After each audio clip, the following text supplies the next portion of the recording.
thanks for watching, and welcome to the metaphysics and quantum physics of life and reality and how it's controlled. I want to thank you guys again, as always, for purchasing a DVD or downloading the video. Now, we got a lot of information to get into, and it's a lot of things that we're going to deal with as it pertains to metaphysics and quantum physics, and basically how the powers that be is using these things to control our life and shape our reality. And it's a pretty deep video that we're going to get into, and I think a lot of people is going to appreciate how we can use metaphysics and as it pertains to our daily life and reality.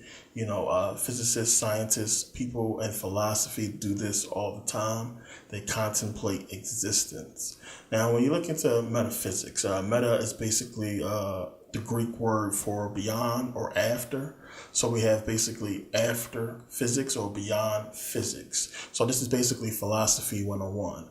Now, the thing is, as I talked about before, the ancients, they looked out into space and they pondered existence. This is what philosophy is really about, just pondering existence and everything. So they pondered existence and they came to the conclusion that there is no such thing as non-existence, that existence has always existed, as I talked about before. Now, the thing is, when you ask people, what do they think about non-existence? What is non-existence? And, most people won't have an answer for that. Most people think of non-existence as basically nothingness or nothing. But, the whole thing, what is nothingness? What is, nothing? And, when you open your eyes, when you got your eyes open, you look out into the world and you see material, you see things. And when you close your eyes, you see darkness, you see nothing. And most people will, point to the darkness of, nothingness and say this is nothing. Or the darkness when you close your eyes and say, well, nothingness is darkness. So we have to really realize that darkness is still something. Our brains can't really comprehend nothingness, especially while we are existing. So, your consciousness can't perceive nothing in a reality where you exist, because anything that you perceive is still actually going to be something, if you understand what I'm saying.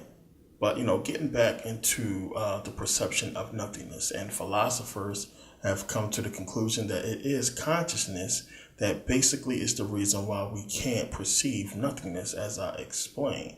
Because as long as there is a consciousness that exists that is trying to perceive nothingness, then whatever that consciousness perceives as nothingness is still something. If you really want to dig into it and think about it, nothingness would be not perceiving consciousness. That would be not perceiving nothingness, So nothingness would be not trying to perceive nothingness at all, to just do nothing. But you can't not perceive nothingness in a world or in an existence where you exist.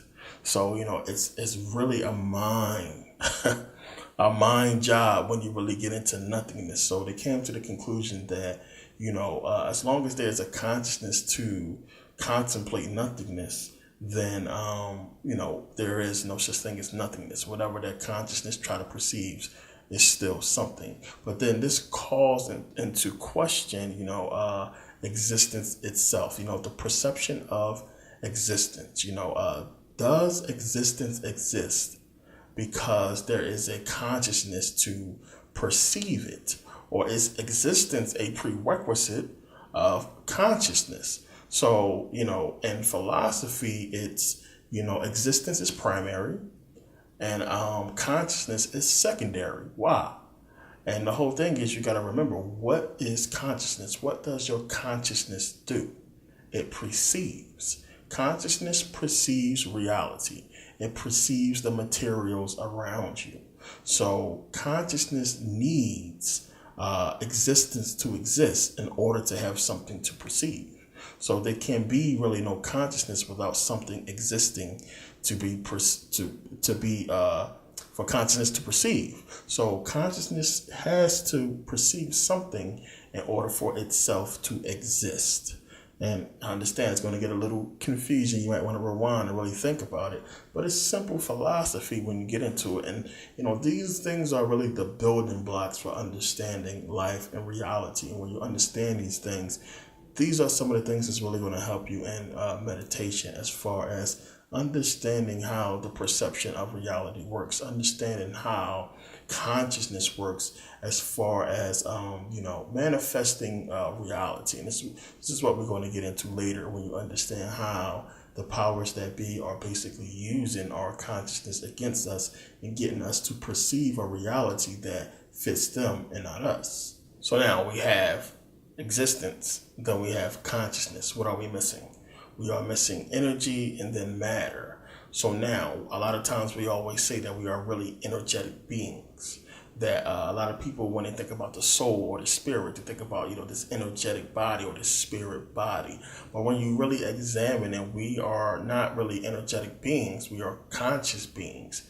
It is consciousness that brings about energy. So there's a conscious thought before you react, before you make a move. You have consciousness first, and then movement. We call it thought. So there's a thought first, and then there's actual physical movement.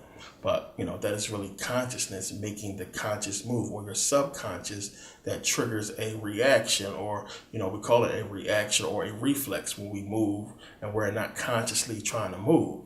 Somebody throws something at you, your subconscious will try to block it or catch it. So that's a conscious thought that happens first, and then there's actual energy that causes movement. Now, remember, in a DVD I put out on meditation, we talked about this. When a person is stimulated sexually, what happens? There's a thought first. And from the thought, you have electrical signals that basically reaches the hippocampus and travels down the choroid plexus, those little fibers that's on the hippocampus, down to the fornix. And it's the fornix that sends the energy down your spine to the sacral nerve. And it's from the sacral nerve that you get stimulation, and it causes you to become aroused. So you have consciousness first, then energy, which powers movement. So basically, energy is basically used by consciousness. And consciousness uses energy to basically interact with the physical world, to interact with reality. So they kind of go hand in hand, consciousness and energy, except for it's consciousness that's in control. So there's energy flowing throughout our brain and throughout our body. Our brains is basically like a complex computer, which is where they model computers after. They model them after our brain, as I explained before. Now, neuroscientists still are not 100% clear on how the brain works or how our brain processes thought. Now, we can see from everything we just talked about how thought is powerful. And thought is causing this energy to react to our body and cause movement. So making thought really powerful. So you have a thought, and then you have energy. So our thoughts are producing energy that is causing our bodies to move. And neuroscientists understand this, and they understand that process is something powerful that needs to be researched, but they are still not 100% clear on how our brain processes thought. So this is an article from a neuroscientist that I'm going to read that's basically getting into how our brain processes thought and what happens when thoughts are being processed. Now it says, the brain is a multi-layered ecosystem of hierarchically organized neurons, circuits, networks, and brain areas. The neurons emit pulses called spikes that last about 1 millisecond. Each neuron fires on the order of 10 times per second. These neural spike signals circulate throughout the brain in complex flows and interact with other signal patterns and channels through extensive multi-layered feedback loops and synchronized oscillating firing patterns. This is all egghead talk. Thinking is still poorly understood, but involves interactions between signaling pathways that are carrying information about the world and neurons that are representing information in working memory. The neural circuits representing working memory seems to do so via sustained firing until they are deactivated. Decision making appears to be a winner takes all process in which many different neurons clusters representing alternate action choices compete by inhabiting each other. Evidence supporting each action choice increases the spiking activity of the neurons representing that choice. These neurons inhabit the neurons representing other choices, leading to a multi-way competition among neuron clusters. Eventually, the evidence supporting one choice is optimal, overtaking all the others, and succeeds in suppressing the alternatives, becoming the clear winner. Once one hypothesis or choice begins to take over others, the activated neuron clusters, called a cell assembly, sets into motion the process of action and motor control that produces a behavior of some sort, such as announcing a decision or acting. So yeah, as I said, basically all egghead jargon, but when you really get down to it, it's talking about the process of thinking and how it seems to look to neuroscientists as if it's a process that is taking place that makes sense, that seems organized, but they are not 100% sure that what they are seeing is actually taking place. But it is something that is still an ongoing process. But I mean, when you really get into how powerful thought must be and how complex it must be, I mean, the fact that they can even, break it down to this point to where we can kind of sort of perceive and understand it, is still amazing. So they really don't know what to tell us about how the brain works and how the brain processes thought. This is the best that they could come up with. But what we do know is the brain is like a computer, or a computer is basically like the brain. And, it processes things differently than a computer, and really on a faster note, which is why they have been coming up with all these new machines and new technology that involves the brain that can operate using thought and using the brain. There's a lot of new machines coming out that doctors can use to where they can actually hook it up to their brain and do surgery. I mean, all kinds of things that they're coming up with, new arms and things like that reacts from neurons firing and brain activity and things like that. So they're really digging into the how the brain works and how it can be used to basically power or operate a certain machine. So that's something that is amazing that is coming up that I've been looking into myself, because when you start digging into stuff that deals with the brain, you really got to pay attention to what direction they want to go in that. That's really a delicate situation right there. And I don't know too many people that actually want to use something that's basically going to, tamper with their brain.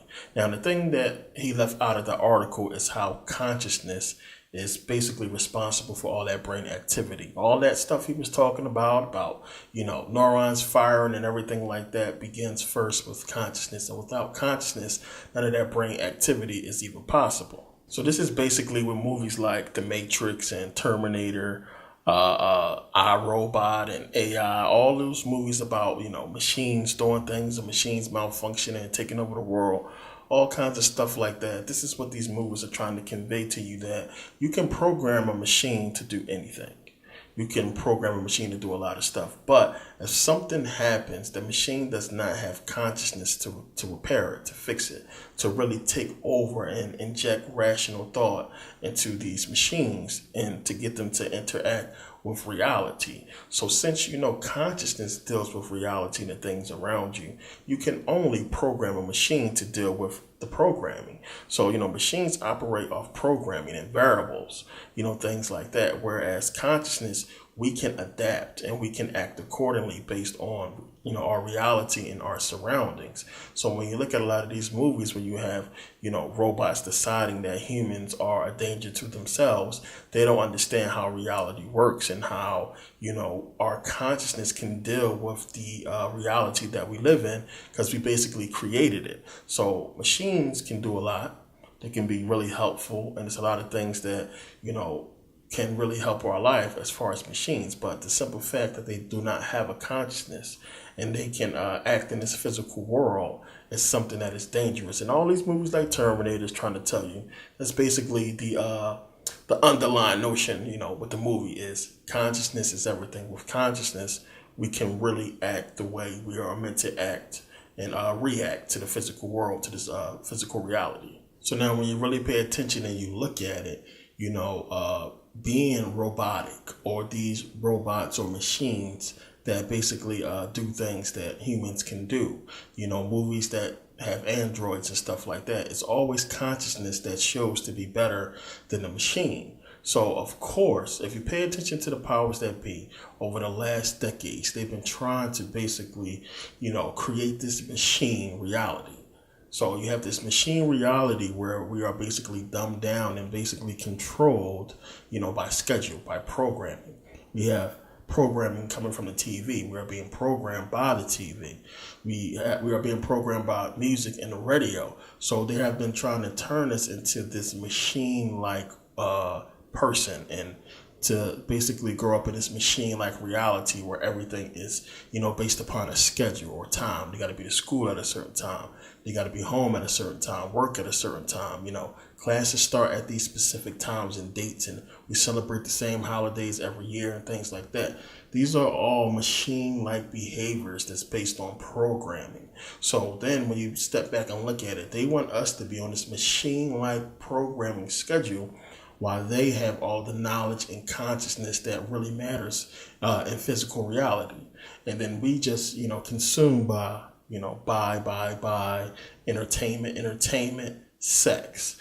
And this basically drives our reality instead of what we are, supposed to be here for or put here for. Meanwhile, they get to control all that knowledge and control the power or the consciousness that really runs the reality, which is basically us. So when you really pay attention, they are using our consciousness to shape our reality and at the same time turning us into these robotic-like, people that is not really interacting and reacting with real reality. And that's deep, and it's really deeper than people understand. But when you really look at it, we are interacting with this phony reality. It's made up. We made it up. They put the information in us to make it up. And it's basically based off nothing. If you strip away everything, all the components and in quantum physics, they have this this thing when they believe that consciousness basically created all matter. This is in quantum physics. So if you strip down this computer down to every single component, you will realize that every component in this computer had to be thought of first before it was created. And that's just a common sense thing that, of course, you take every piece of material possession that we own on this planet, it had to be thought of first and created by man. So easily, consciousness created all material things. That's just easy. You strip it all away, you get down to nature. So now you can see why, people are trying to get back to nature, because nature is basically really real reality. Everything else is things that we created to basically, really not deal with reality in nature. It is unnatural. And this is where they want us to be and what they want us to be dealing with. Tesla always talked about it. A perfect balance would be a balance between nature and science, nature and consciousness. And we don't have a perfect balance. We have, we are consumed by material. And this is stuff that we really get into in philosophy and metaphysics of how much everything is driven by a materialistic, this materialistic world. And a lot of people really just think like, material is everything. Oh, I don't want to be without my computer. I don't want to be without, my phone or what have you. But you got to understand that there can be a balance to where we can have computers and the internet and stuff that we really like and need, but still maintain this balance with nature. The powers that be are trying to make it completely material, completely computer-like, and take away nature to where they're going to be the only ones who control it. They are going to be the only ones who benefit from the true power, which is consciousness and using consciousness along with nature. So now you got to understand, this is what these people operate on. They operate on consciousness, not their consciousness, our consciousness. if you understand that consciousness creates matter, creates material, then you understand how you can manipulate consciousness to create what you want. I mean, it's real easy when you think about it. I mean, even to give you an example, if you wanted to create, let's say like a can opener. Remember, when they came out with cans, when they started canning food and canning things, remember they gave you that primitive can opener with the little curve on it. This is what people was using for a long time. Now understand, as so many people started to have cans and collect canned goods and canned foods, you have now a large group of people or a large consciousness that is dealing with cans. So what happened over time? We went from that little can opener to the can opener with double sides, to the can opener that was like, you know, the twisting one, to electrical can openers. And now basically today we have dozens of can openers because it was a huge consciousness that basically was dealing with cans. Now, if you look at it, if it was only 3 people that had to deal with cans in that first primitive can opener, how many can openers do you think we have today? We wouldn't have dozens of can openers. We probably still have the same one because it worked. So as long as it wasn't really a big burden on their life and they can really open the can with it, it wasn't really a problem. So, you know, the more people that you are affecting with the problem, the more reaction or the correct reaction that you want, you will receive. And this is basically what they do. They present a problem, we react, and then give us the solution, which is what they really started the problem for in the first place. So we have problem, reaction, solution. Y'all heard about this before. So think about it. If you really want to affect the masses, you have to figure out a means, a way to reach everybody. So again, television, radio. Television and radio have been the downfall of America. It will be the downfall of America. And it will cause, you know, this World War III and a whole new world order. All this, you know, stuff that we're talking about, prophecy or what have you, whatever you want to call it, is going to be because of television and radio and now the internet. This is what's going to bring it about, because now, just using the whole scenario I just gave you, they have access to the minds and masses of almost the entire planet, and it can affect us. As I talked about in the Voodoo DVD, how they can really affect us using the television and everything to get the kind of reaction that they want, to shape the reality that they want. So again, if you look at it, 3 people with a can, you're probably not going to get an invention for a can opener. But the more people, the more conscious minds are focused on this can and using these cans, eventually somebody's going to come up with a different model and so on and so forth. It's the same thing. You put out a problem and people are going to react to it, as I said, and you're going to get the solution. They'll present the solution that's going to change our reality. And when you pay attention, every major thing that has happened on this planet, especially in America, a government system was behind it. Everything, all of it. All of it was, you find a government. Even when you just go back to slavery, it's a government system that allowed it. Even with Jim Crow, civil rights movement, it's a government system behind it. Every single problem, there was a government behind it. So when I tell people you got to pay attention, it's the powers that be. I mean, we sit around and we argue about so much. Black, white, racist, hip hop and movie stars and all kinds of bullshit, when we are really in the hands of Satan. And I really mean that. As I talked about in my video, Satan is this government system. He is the ruler of this world, and it's running everything. They really have us, and they are poised with Donald Trump in the White House to really do some damage in his term if we allow it.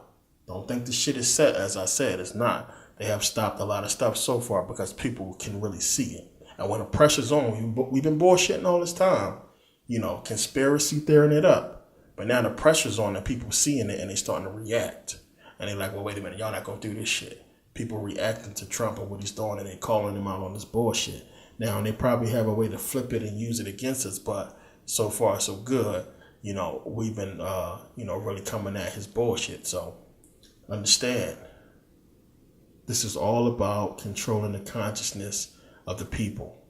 Plain and simple. Fear controls consciousness. Fear is one of the biggest weapons. The television is projecting everything that they need. The radio is projecting everything that they need and shaping our reality.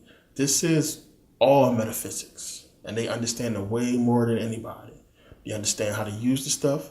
They understand how to break it down on the smallest level and get what they want out of it. So as I said before, TV, radio, the music that we listen to, the stuff that we are watching, your little TV show that you like to watch and you keep watching, it's a weapon. TV is a weapon, radio is a weapon, and it's aimed at your consciousness. Why? Because they are using your consciousness, as I said, to shape the reality that we live in. It's just that simple. It's a weapon. We have been programmed. For God's sakes, they call this shit programming. They call it programming. And it's scheduled for you to watch. So you tuning in at a certain time. Y'all heard all this stuff before. This stuff is not to be messed with. It's serious.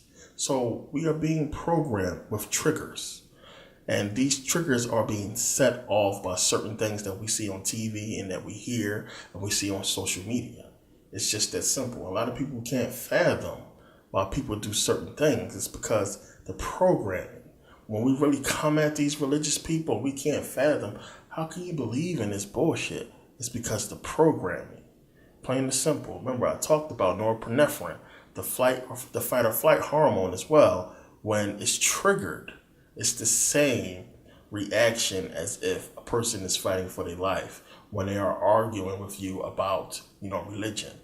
It's only because they have a little bit of control of their consciousness that it doesn't go to a certain point. But you see all kinds of nasty, hateful, crazy stuff that people leave on social media when it comes to religion. And if you in the face of a person, it could turn into a fight, and probably worse. This is the programming. It's really that deep. It's the programming. So, if you ever watch First 48 and you watch the whole story and they finally catch the guy, it's two things that even happen. Either he turns stone cold, I don't give a fuck, and lawyers up and then walks out of there. Or, he starts crying, breaks down crying, and I'm sorry, and this and that. It explains what happened.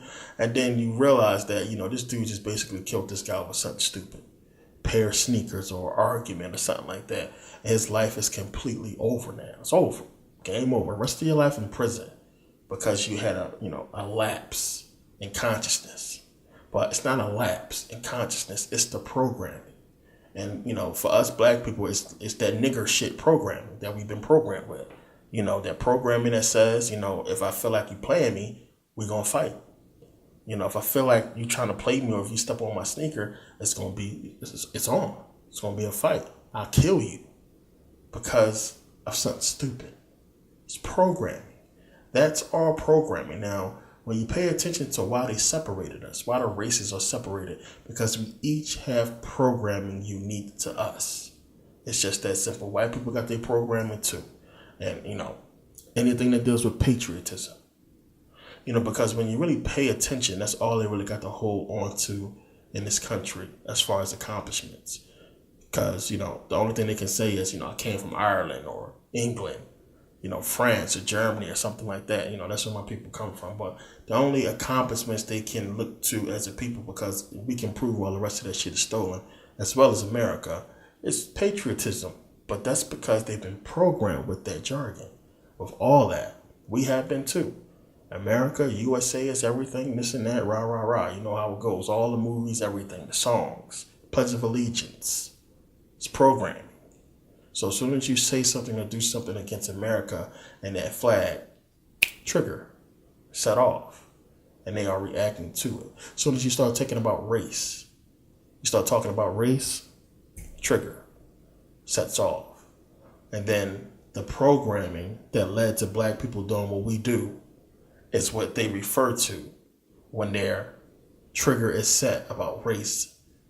Oh, you niggas kill each other. Y'all doing this. Y'all selling drugs to each other. It's triggers. It's going off now, back and forth. We're arguing. Meanwhile, we're not really paying attention to who put the triggers there and what put the triggers there.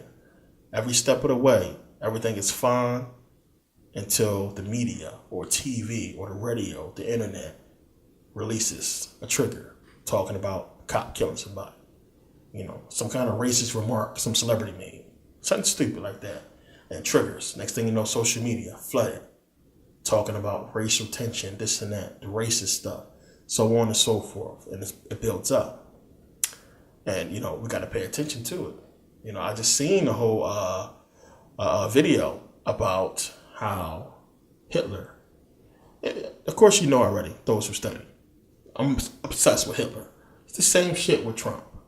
Hitler rise to power is exactly how Trump came to power. It's the same. That's why people were showing, Trump with the Heil salute. Because Hitler came in basically saying, hey, Germany is fucked up because of these Jews. They doing this, they doing that, this and that. It's the Jews. Next thing you know, Nazi camps and all kinds of stuff like that. It's the same thing here.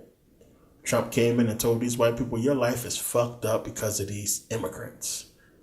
Because black people, won't stop killing each other and stuff like this. And he ran on that and promised these people stuff. And it's the same thing with Hitler. And, people waking up, so hopefully we don't see the same thing that happened in World War II happen here. But that's what they're trying to lead to. So we got to really pay attention because these triggers have been programmed in us. And they know how to set it off. They know what to say and what to do. And I see us keep falling for the same shit because we don't realize, we've been programmed. So now the programming has become so, has taken effect so well. You have people in business who are taking advantage of it. And we see this. Remember when I was talking before about the whole Satan thing and how they use the logo of Saturn or the cube in a lot of their logos. They are taking advantage of the system. Not just that, a lot of these corporations and companies that do things are a part of this government system that is basically trying to control consciousness and manipulate you to create a reality that they want. So a lot of these corporations are using the programming to make money. And it's just how they feeding off the programming. I mean, people get so hype about a new iPhone. I mean, the iPhone should tell you something. One, everybody gets so hype about the new iPhone 7 or the iPhone 6. And it's the new iPhone that just came out or what have you. Not realizing that the technology for the 2017 iPhone existed in 2015. You just didn't know about it. It's just they came up with a new way to put it, or they added new features to the phone where the technology has already existed. So billions of dollars. People go stand in line and donate their time and money into getting something that basically already existed. They just didn't have it in the form that it's in right now, currently. Via the iPhone 2017 or the iPhone 7. So when you start looking at stuff like this, it's easy manipulation. Easy. And it's a clear sign that the programming is working. Anytime where you get a group of people that come together and we all understand, everybody know the government is crooked. We know Trump shouldn't be president, and we can see the problems. I thought in 2008, when the whole mortgage crisis happened, when people was losing their homes, I thought that was it. When Occupy Wall Street happened, I thought that was game. I was like, you know what, that's it. People done woke up, they done pissed off white people. It's over. And I really thought people was actually going to make a difference, a change during that time period. But a lot of people, we got distracted by so much. After 2008, stuff started happening and people was just worried about money. And as long as I always say, as long as we keep focusing on me, instead of looking at us, then we never going to get things fixed. When we turn our backs and, turn our heads away from people who are in need and who are in trouble. And when it happened to us, nobody's going to be there for us. So if we don't stick up for each other, when it comes to the manipulation of our society by this government, or, whether it be something as small as somebody getting, kicked out of their house, it's a cycle, man. It's going to keep happening over and over again until they reach their goal. It's all about how they are affecting our reality. And a lot of people don't realize that one of the biggest changes in our reality had to do with Dr. King. This is why he got that statue down there. Not just because they have been proven found guilty in his murder. I mean, that's another thing. They found guilty in the murder of Dr. King. Big statue of him. In Washington, no uproar. Nobody cares.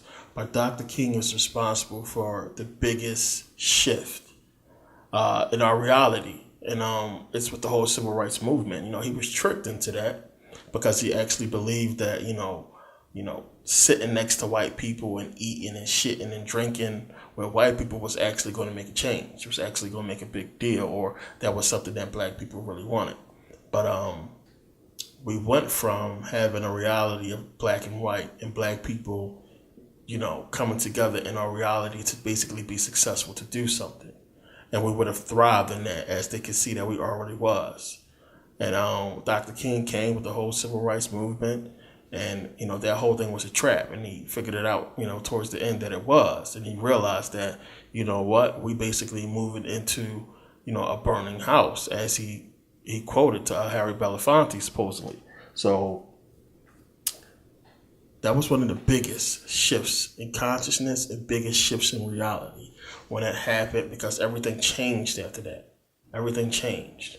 And we can look and see how black people was, 1 minute we had a common enemy and we was focused on this one thing, and it just was taken away from us with integration. Schools was integrated, desegregation happened. You can now eat, shit, drink with white people. And it's like, oh, okay, now what?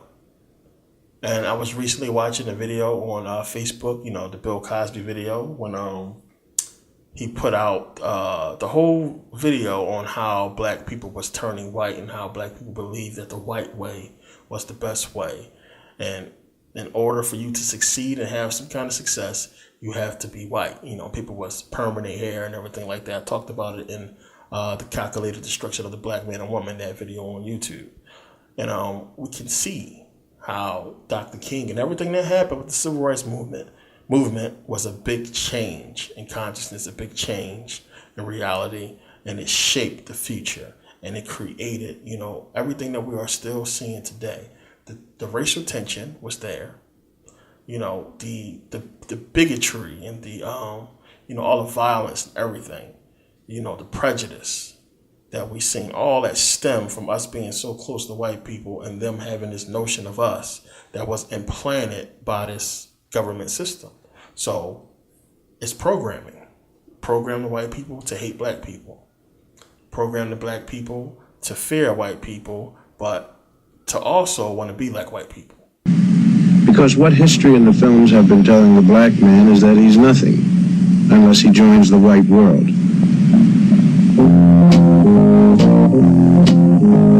The message used to read, black is nothing, white is beautiful. And for a long time, a lot of black cats spent their lives trying to be white. For instance, hair.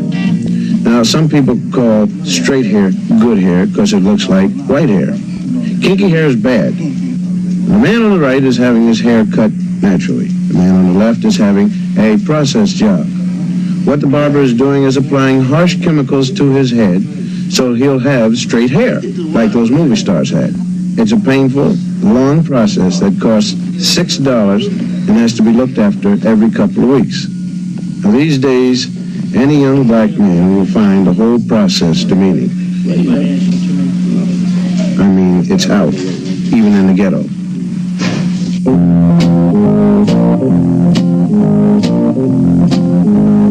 For a while, it seemed to the black community that the way to escape was to get as rich as possible and look as white as possible. And as affluence came to some black people, all the lessons of history and all the lessons of the movies seemed to be make it on the white man's terms.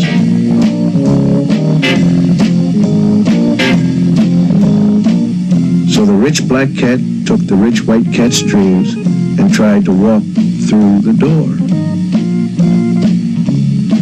I mean, today many middle-class blacks have the education and the bread to buy everything the white man dreams. Every dream but one. getting into the center of the country. When you can't make it, you make up your own. A lot of black women think we ain't ever going to make it. There's a fallacy in this country that says that any man by his merits can make it. That is not true. Do not believe that. It is not true. Because any man in this society cannot make it. That's where the whole fallacy is. The white man keeps saying to you, if you just stop being black, if you just stop shooting your people on Saturday night, you just stop talking Negro dialect, you clean yourself up, get yourself a job, you're going to make it in this society. It's not true. I know for myself, I have a master's degree in social work, and I know that people won't accept me. And I was an honor student, and I know I can make it. They won't accept me. They don't discriminate against me because I'm a Christian. They're discriminating against me because I'm black. The message down here is coming in strong. It happens to be yourself, be black. A new generation of black young Americans is asserting itself.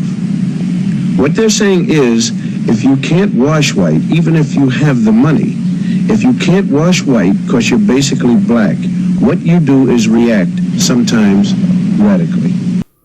You know, Dr. King with a nonviolent protest. You had Malcolm X and you had others like the Black Panthers who said, man, fuck that. We black people, we need to do our own things, we need to separate. But you had Dr. King coming with this. It basically was a message of peace. And, you know, black people related to it and they followed it. And it was more so of a sense that, you know what, this white man telling us something that we can't do. They're telling us we can't integrate, we can't eat here, we can't do this. We want to do it. You know, so they baited us into wanting what we shouldn't have wanted because they said we can't have it. So black people followed. And we thought we was doing something good. And then, you know, we had white people join us and there was a little bit of unity. And we thought this was something good for us when it was part of a program. Everything was programming. Everything that led up to that point, I mean, even far back as slavery and everything, was programming that led up to that one defining moment in history when the schools was desegregated, when integration happened, when people, Jim Crow was wiped out, all laws, all the whites only, blacks only stuff. And led up to this defining moment that is basically has led us to where we're at right now and the reality that we sit in right now. We still refer to it, we still talk about it, and everything that's going on is based off of, you know, that civil rights movement. So in metaphysics, you have mind and matter. It's a whole field of metaphysics, and you also get into it in philosophy. Now, same thing in quantum physics when you really think about it. Mind and matter. You know, I talked about it before. You know, when the mind thinks of something, you bring it into existence. And we are naive about that whole process because we just say, well, you just took some stuff and you put it together and now you got this thing. It's nothing. So what? Anybody can do it. But, you know, the fact that you can perceive something with your mind and bring it into physical reality, what people really want to happen is for you to think it and for it to magically appear. You know, but if you don't see a person construct it, that's basically kind of sort of what happens. You know, just out of nowhere, the iPhone popped up. You ain't see them make it and put it together. You know, next thing you know, it's out. You see in pictures of it, it's coming. So it basically just manifested. So when people refer to it like that, as, you know, mind and matter, as the mind thinking it and then it's just coming into existence, to you, that's basically how it seems. And that's how it seems to the rest of the world, that it just came out of nowhere. You know, but really to the creator, he thought about it and he put it together, or the team put it together and brought it into existence. So mind and matter is a major thing that we got to really look at and pay attention, because it doesn't just pertain to a thought for an invention. Rather, it has a lot to do with programming and how our mind is programmed to bring about, you know, reality, as I keep iterating in this video. So again, with Dr. King, you know, the minds of the white people back then was focused on, if you pay attention to that time period, it was a lot of issues with jobs, things like that, and the economy wasn't doing so well, as I talked about in the previous video. So, like, white people could only see that, well, wait a minute, we having problems with jobs and everything like that. Why the hell would y'all want to integrate and bring these black people here? It's not enough jobs. When what they was trying to say was, well, wait a minute, when we bring these black people in and we integrate, it's going to create jobs, not just for black people, but for white people as well. It's going to create a whole bunch of situations. So them stimulating the minds of white and black people and bringing us into this understanding that we need to integrate and come together created jobs. It created more schools was built. More chairs had to be made for those black kids coming in. More jobs had to be created, for the new people taking these jobs and everything like this. It's a whole world basically had to grow up, had to go up, based upon integration. The projects was created, more housing had to be created. Black people was moving out of the one areas where they was pushed to in different cities throughout America and moving out into suburbs in different parts of the state. And, this created so many jobs and the economy basically boomed when you really pay attention. This was part of their plan. This is part of the problem, reaction, solution thing that we always hear about. And we see, because of black people, because of integration, how America changed. And when you really pay attention, it was the white people who basically blew up off of it. They gained the most wealth from it. We were stuck in, dead-end jobs and not really gaining momentum and really reaching levels that we thought we would reach. Those black people were lucky enough to go to college, did get to, certain points, but, they wasn't the same, or they had to do stuff that they really probably didn't want to do to get to these certain levels. And we see it when we look at TV shows like Good Times around in the 70s. Right after integration and all that, it's the 70s, you got Good Time, they're living in the ghetto, and they're basically talking about what's going on. I like watching Good Times, and I always recommend to people to watch those old shows, man. Those old TV shows in the 70s and the 80s, they give away so much because a lot of the topics that they touch on has a lot to do with today, and we see them talking about issues that we had no clue they was dealing with back then that basically manifested, during our time. So this is the paradigm shift that happened for a lot of people back then that brought into existence the reality that we are still dealing with today. And as I said, Dr. King, big part of why things are the way it is today. Can you imagine if only, 5-6 people followed Dr. King? If everybody said, what, this bullshit, we're not following Dr. King, how different things would be. How different America would be if blacks was allowed to basically flourish on our own backs without welfare and without integration. We was doing good. We was doing good. If you really pay attention, as I talked about this before, we was doing good. And if you put us in a situation where we are trading with each other and it's enough money to go around to circulate throughout the black neighborhoods, and then all we would need is one group of people, somebody to trade with us, somebody to work with us and export and import. And we had that with China. And that was one of the reasons why they really had to integrate, because China was actually working with black people. If you go back to Black Wall Street, they had connections. They was doing overseas trades. They was making crazy money. And that was just a peak of what could have happened. Imagine if Black Wall Street wasn't destroyed, the position that those black people would probably be in right now, and how many black neighborhoods would have followed suit. So when you pay attention to all that, you can see why they had to instill everything, all the traps, crack, hip-hop music, and everything that we see that has been basically bringing us down. So now in quantum physics, you have something called quantum theory. And quantum theory basically looks at how things like protons and neutrons and electrons and quarks and stuff like that, waves, how these particles interact with the physical world, how they interact on a small level, but basically infecting or affecting, this huge physical world. So, with quantum theory, you see they always break things down and then build it back up to understand how it works.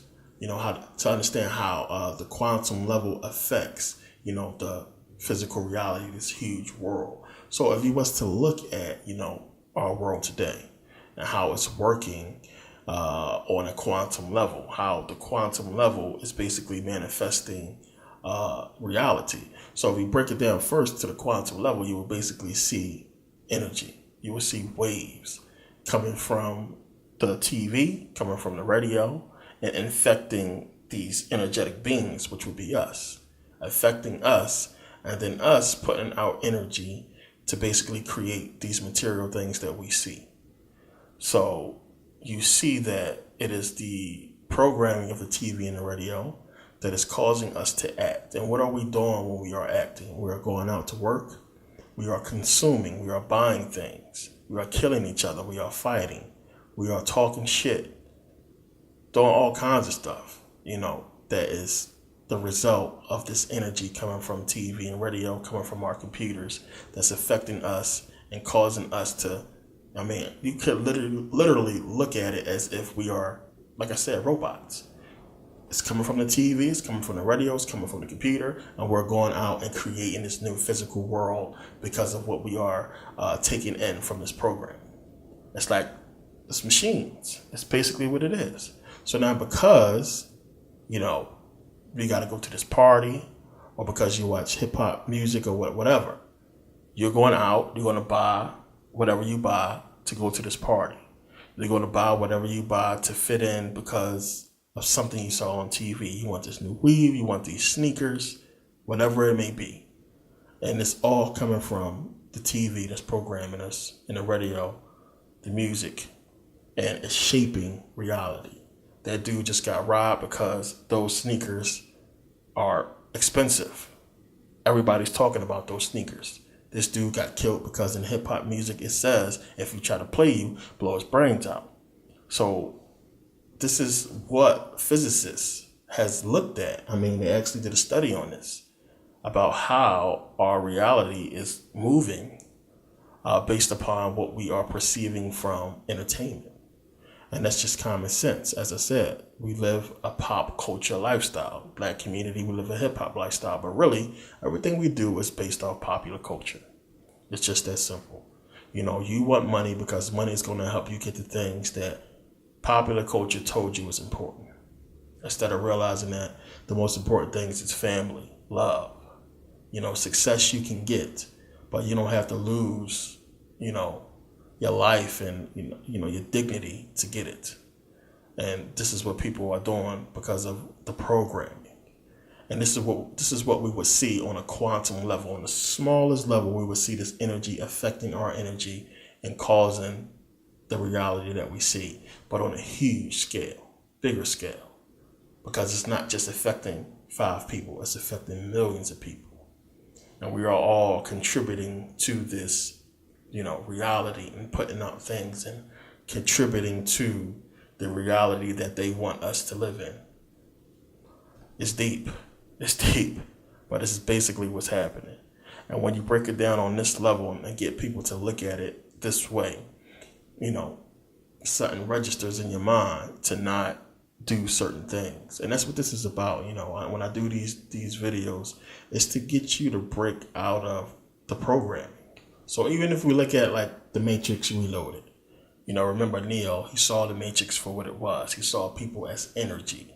And if you remember in Matrix Reloaded with Smith, the Agent Smith, he was basically, sticking his hand in people and then copying himself onto them, changing them into him.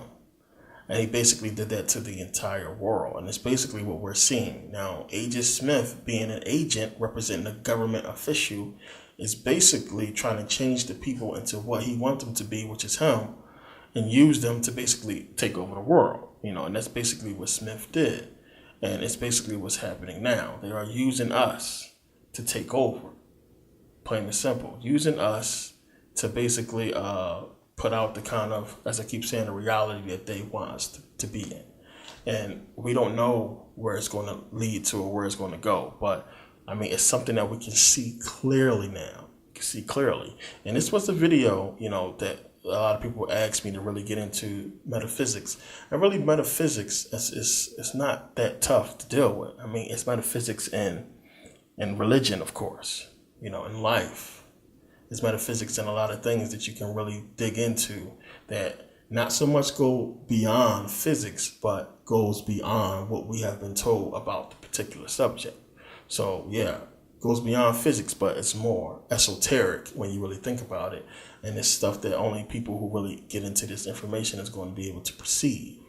But, you know, the metaphysics of our reality in life only goes back to them.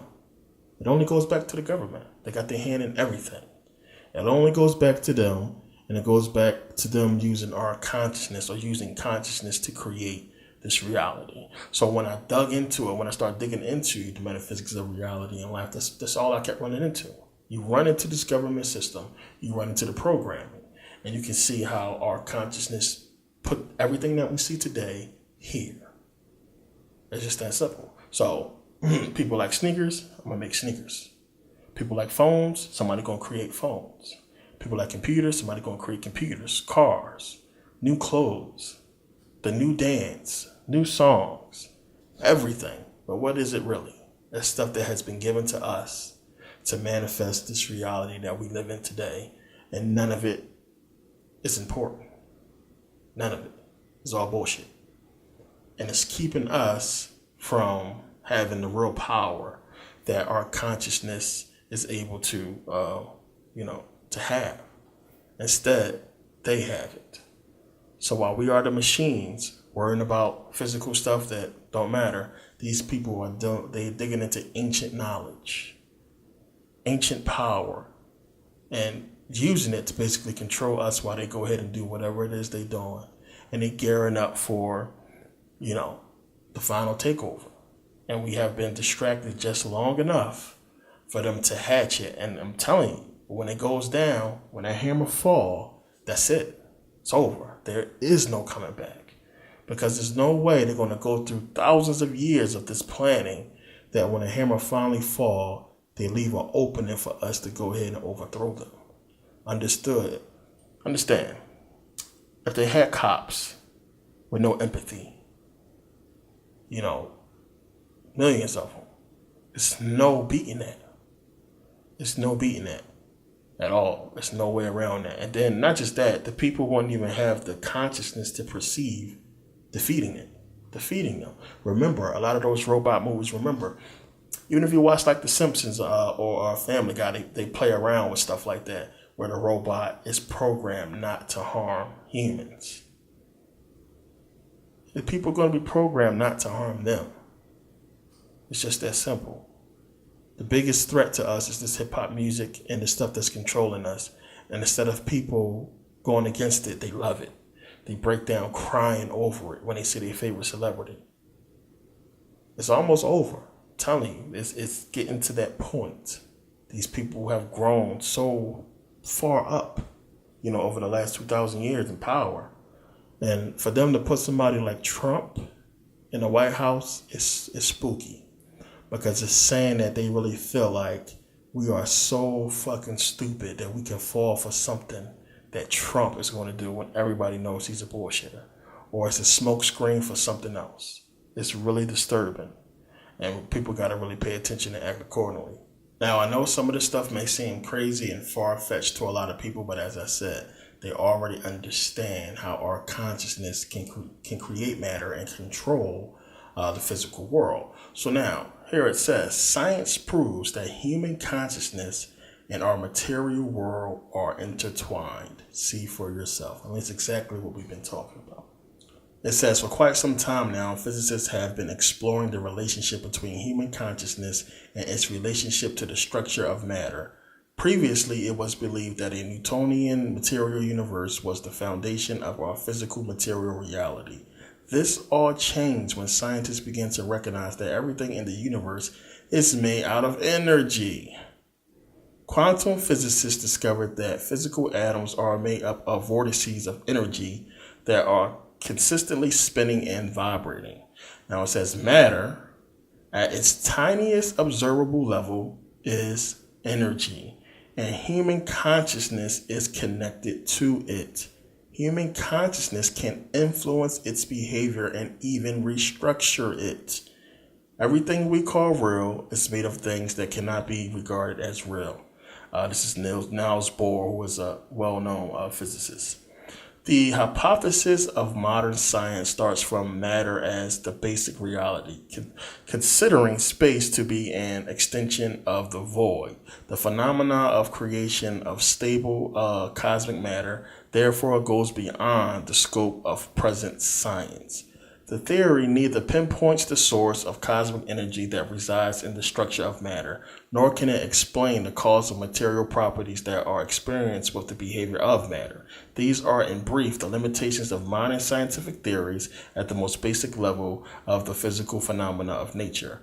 When a scientific theory cannot cope with the question of the very origin of the universe, matter and energy, how could it ever grasp and explain the phenomena of consciousness, which is evident in living beings? So again, they are using our consciousness to shape this physical world, this material reality. And that's basically what it is. I mean, when you understand how consciousness, as I talked about earlier in the video, you have existence, you have consciousness, you have energy, you have matter. And then when you read the article, it's basically telling you the same thing. And physicists they really basically got into this thing. And it's not even that hard to see, how it goes. So again, when you have consciousness going hand in hand with energy, consciousness controlling energy, and you can't get a creation without energy. So you have consciousness that is basically creating material, creating this physical reality. So, when you look at it in that sense, it's why people say that this is an illusion. This is all created by consciousness that's powerful enough to make us feel like it's real. And this is what the Matrix get into, and it's real deep when you really, really, really get deep into it.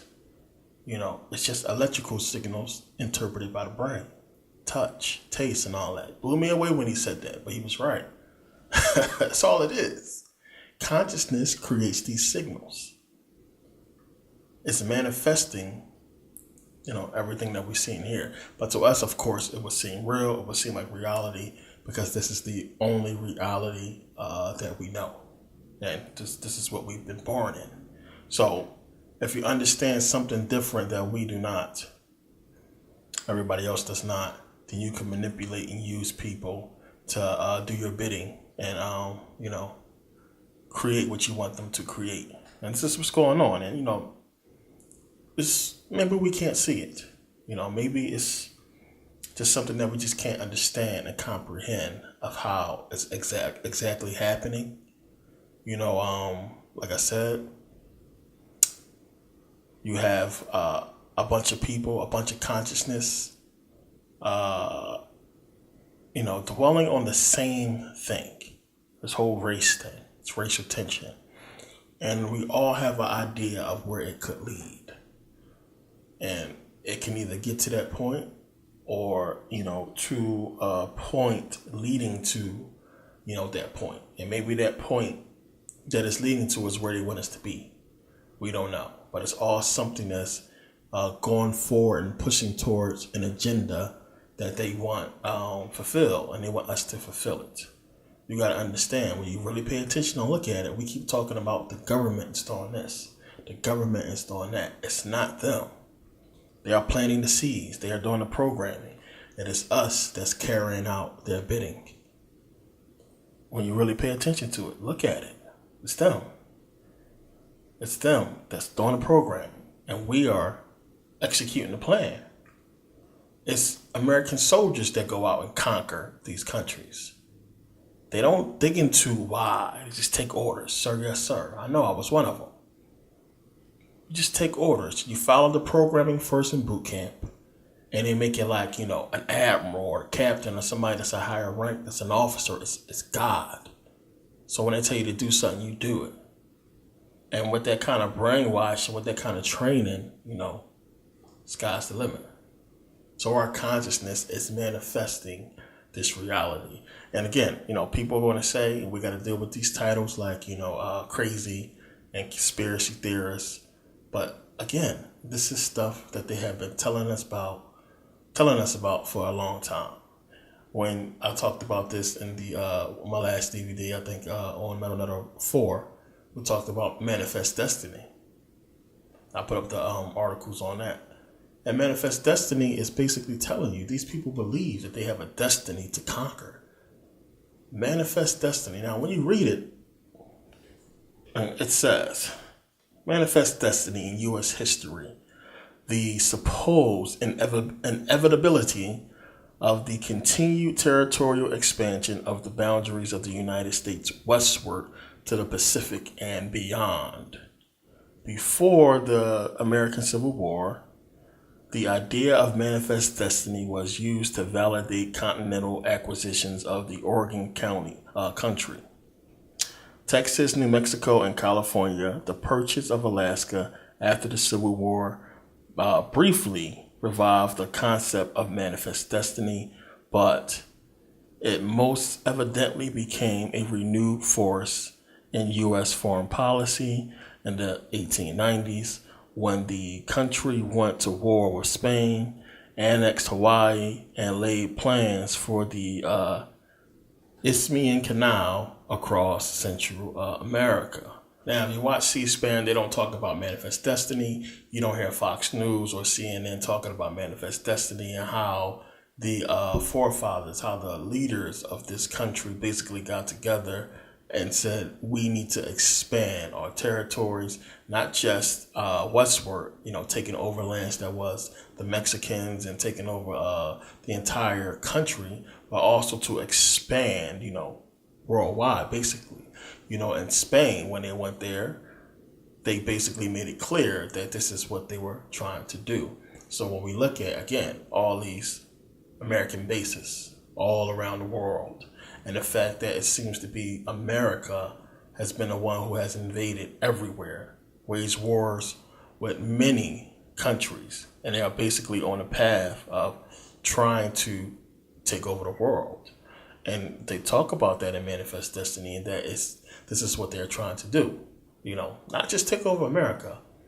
They wasn't content with that, but to take over the world. And it's just something that is not just being said outright, but it's basically implied in Manifest Destiny. Now, it's funny that they would use the word manifest destiny, because this is basically what's happening. Their destiny is being manifested by us. They are programming our consciousness to manifest their destiny. This is, as I said, we are the ones going over there fighting the wars. It's not them. It's this small group of people. Remember, 99-1. It's this 1%. And it's this group that is controlling everything. And it's so hard for people to grasp that. But when you have the kind of knowledge that they do, it's easy. It's real easy. You mean to tell me that you can't control 10 little kids? You can't control 10 5-year-olds, 10 3-year-olds to get them to do what you want using the knowledge that you know, using the knowledge that you have over them. Think about that. You'll probably get it up to the age of 10, maybe a little bit tougher these days, but you can't influence 10-year-olds to do your bidding with the knowledge you have over them. Of course you can. So this is basically what they're doing. They are, so ahead of us in knowledge, and they understand how we work. They have already implanted the seed, the programming in us, and they know how to make it work. And this is what they're doing. And it's something that affects everybody. And they're using that to manifest their destiny. I mean, even when you go to divine right theology, got into this too. And it basically starts with the Bible, really. And you can see where these people are saying that we have the divine right to rule, to be kings. And if you go against the king, you are going against God's will. And imagine if you can implant that in the heads of the masses of people, the kind of things you're going to be able to do. Now, when you read this, it says, according to the divine right theory, any attempt to overthrow the king, limit his power, or go against his will in any way was sacrilege, as it was also an act against God himself. This allowed kings freedom to do whatever they wanted because only God was able to judge a king. a French political philosopher named Jean Bodin first proposed this theory in the 16th century. One of the first proponents of the divine right of kings was King James I, your Bible guy, originally known as King James VI of Scotland. King James I held the three crowns of Scotland, Ireland, and England in the early 17th century. During his reign, he sponsored the Bible translation that bears his name, the Authorized King James Version. He wrote a treatise is basically like a thesis, called The True Law of Free Monarchies, in which he argued that kings were superior to other men and had royal prerogative to impose laws as they saw fit. Across the English Channel, the French King Louis XIV was also a strong advocate of the divine right theory. By the late 18th century, with the American and French Revolution support for the theory weakened, and by the beginning of the 20th century, the theory was defunct, basically meaning no longer in existence or not being used, but which we know is bullshit because we still have these monarchies today. Now, a lot of people get confused by monarchies because they see a prime minister or a president running stuff and they believe that it's the prime minister. But still, a monarchy is still a government position, it's a government title. And people will be stupid to think that the queen does not have a say-so in government affairs or foreign affairs, especially since you have the president and the other rulers and leaders going to go, bow down to her, kiss her hand. It's the same thing with the Saudis, same thing with the Pope, same thing with all these other monarchies around the world. You have leaders going to go see them. And it's tough for people to understand that all these people are same team. The only people that's getting bombed is the people who don't fall in line with them. It's just that simple. It's clear to see. It's a matter of time. And consciousness is the key. That's why I tell people to meditate, to really gain control and understand your consciousness, your everyday today. Not just your subconscious that you can't control. You got to deal with your consciousness. So you can kind of protect yourself from your subconscious when things that have been implanted in you start to manifest, try to control you and get you to do things. Remember music. You start hearing that music, you can't do nothing. Next thing you know, you cooking, you start singing. Can't control it, it just comes out. You start thinking about a movie you want to watch, you start thinking about something you want to see, the programming will take control. It's the Matrix. It has you. It's just that simple. All this stuff is put out there in metaphorical ways and in movies to try to tell you exactly what's going on. The metaphysics of it all goes back to consciousness and this government system that's basically controlling consciousness and shaping the way our reality is today. And this is something that, a lot of people, I think, is starting to see. They don't realize that they're starting to see it, but they can see that something is not right and that, these things keep happening. These people are not perfect by no means. The things that they execute, they have flaws. They make mistakes. And because we are not in a position to counter when they make a mistake or to make them pay for their mistakes, it just go unnoticed and, they just keep going on. But a lot of times we can see the mistakes. There's a lot of mistakes made on 9/11 that wasn't supposed to be mistakes. A lot of people can say, well, they did that, so people can know it was them and Illuminati and all this and that. No, mistakes. I don't think a lot of people is going to appreciate how valuable this kind of information is because there's not many people out there that's putting this stuff out there and connecting these dots. And a lot of you do. A lot of you understand.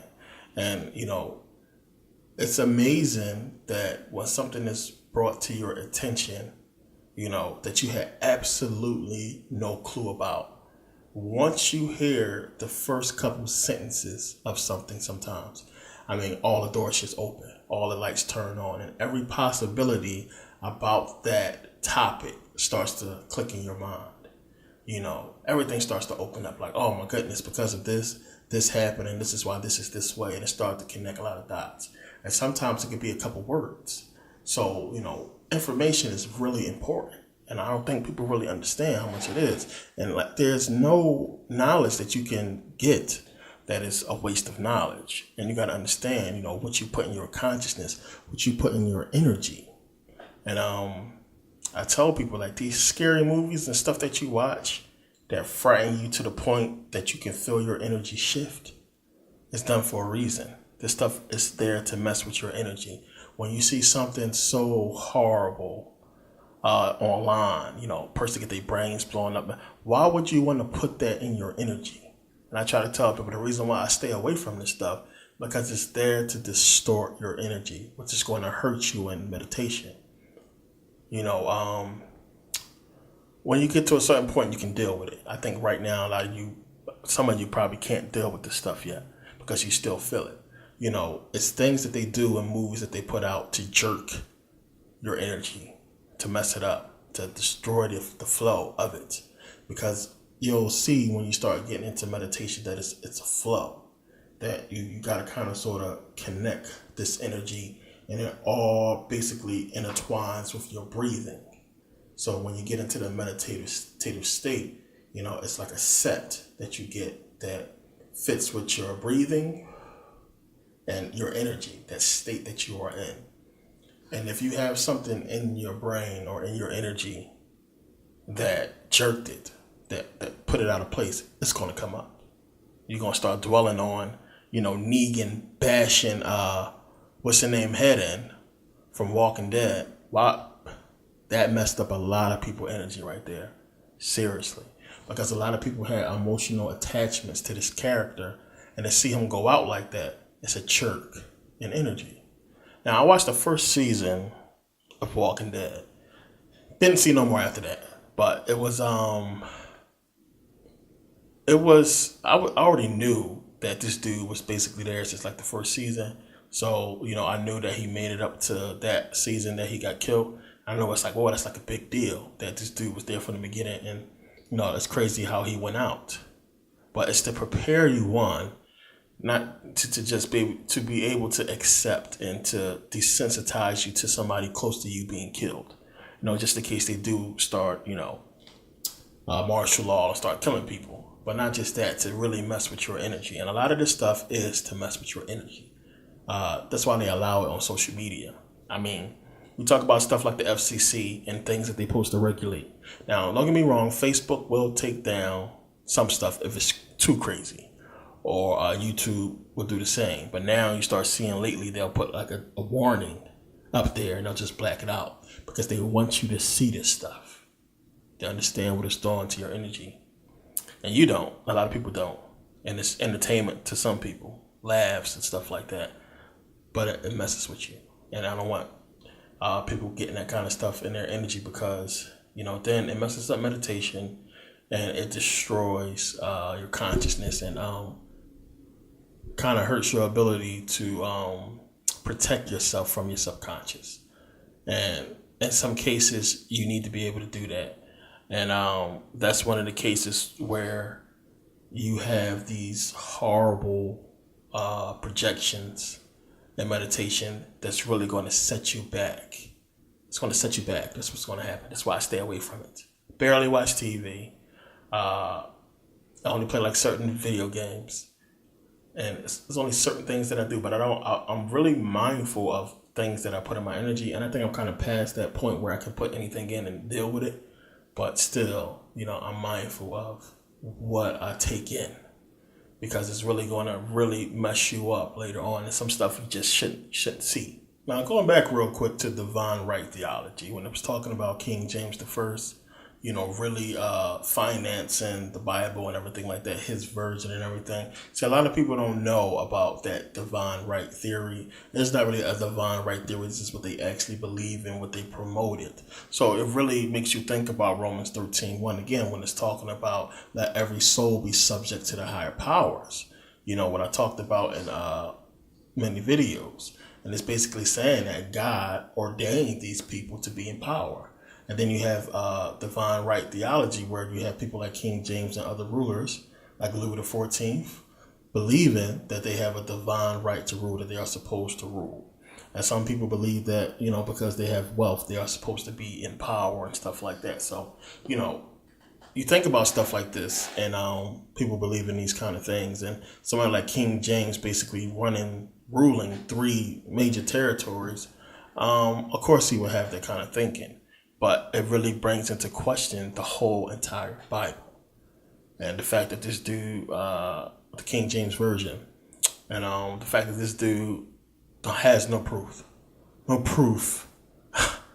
that God put him or any other monarchy in power. These people didn't know about kings and rulers until they came into Africa and seen real kings and rulers, until they went over to the to Asia, to the Huns, and seen rulers and stuff like that. This is long before they had any kind of European ruler that Africans and the Japanese and the Chinese had emperors and kings and rulers. Long before them, they basically seen the power, the majesty of kingdomship, and how they ruled their kingdoms, and they wanted the same thing. We were gullible.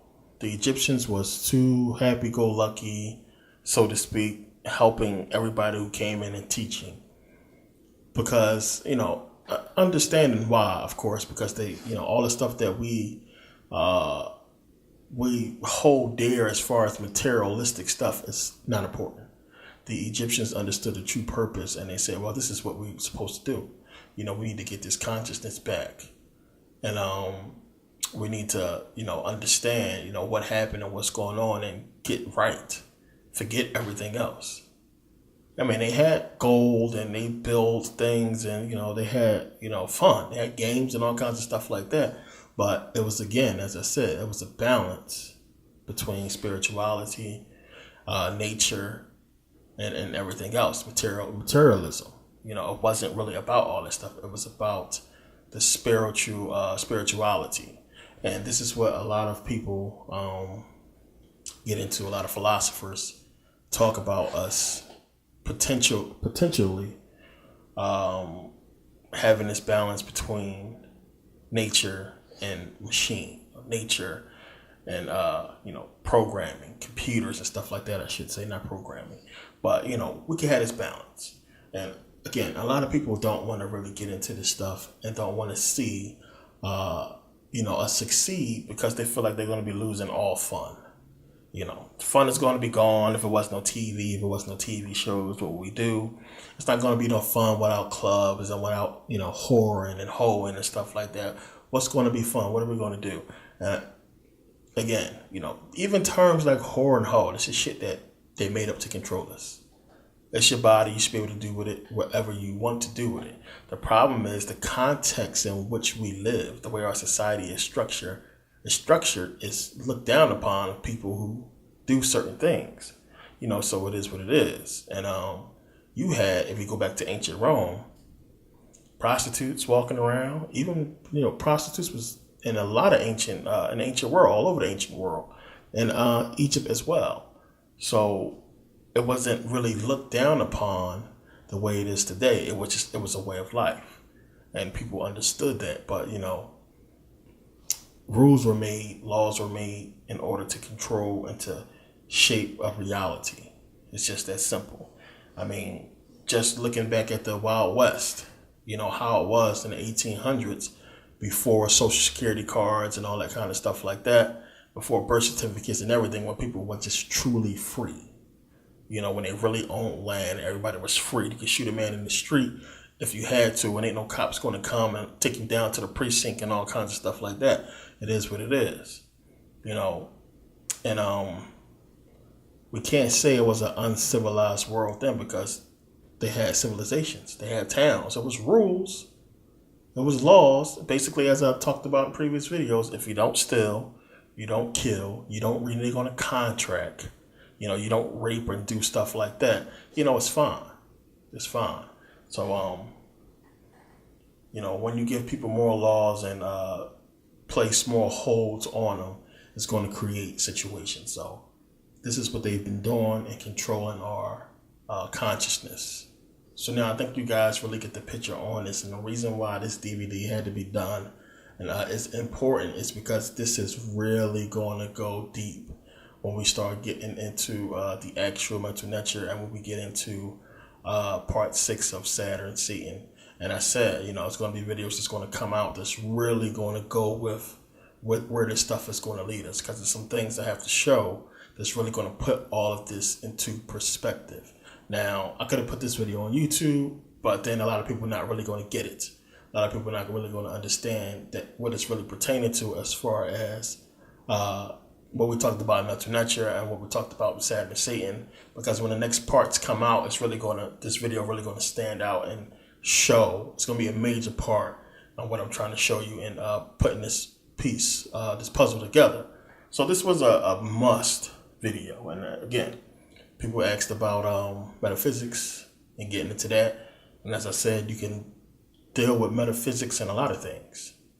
It's beyond physics, beyond basically what we have been told. And it's in religion, real hard. A lot of people deal with metaphysics and religion, in life, reality, stuff like that. Philosophy is where, it really has its inception. Metaphysics is dealing with all that kind of stuff. Philosophy is, it's deep. It's, like I said, my favorite subject.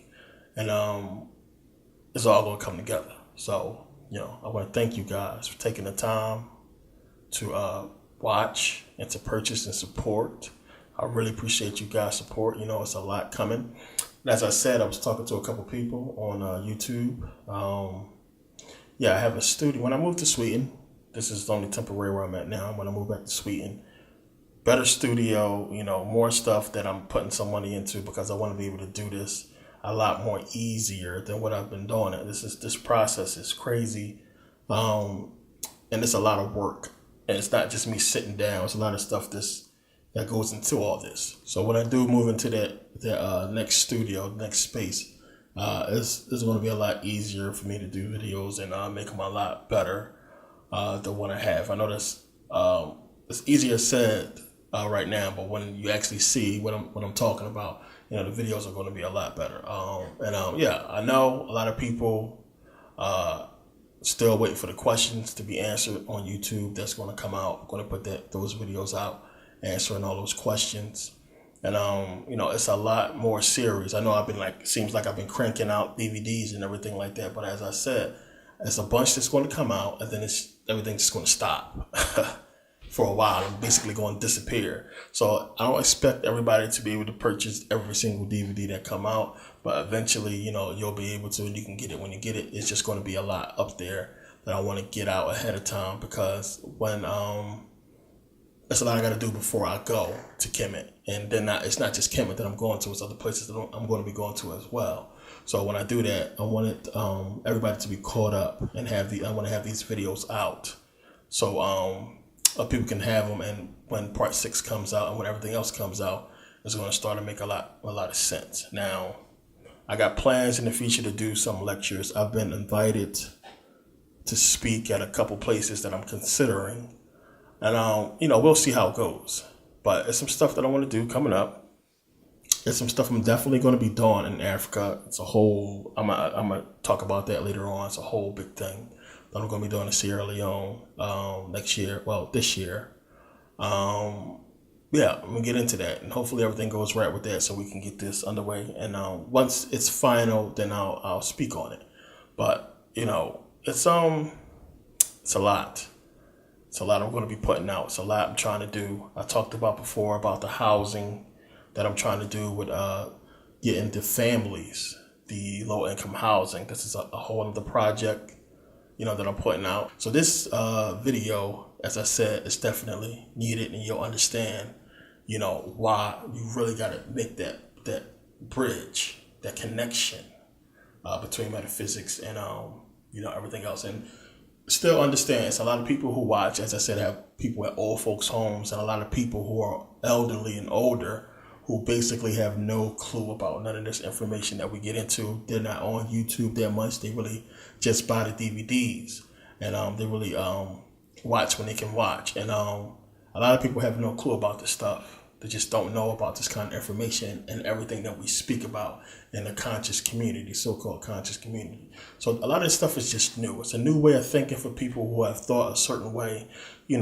for 50 years, 30, 40 years.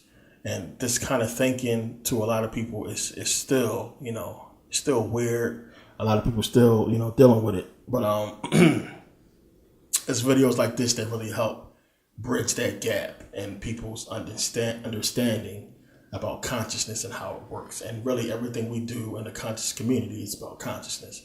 And that's what this stuff is all about. And as I basically showed you in this DVD, how they are using it against us. And it's a lot deeper, of course, but we got a lot more to get into. Thank you guys again for taking the time to watch and purchase. See you guys next video. New videos out on YouTube. New DVDs coming soon because I got to get them out. And thanks for your support. You guys are awesome. See you next video.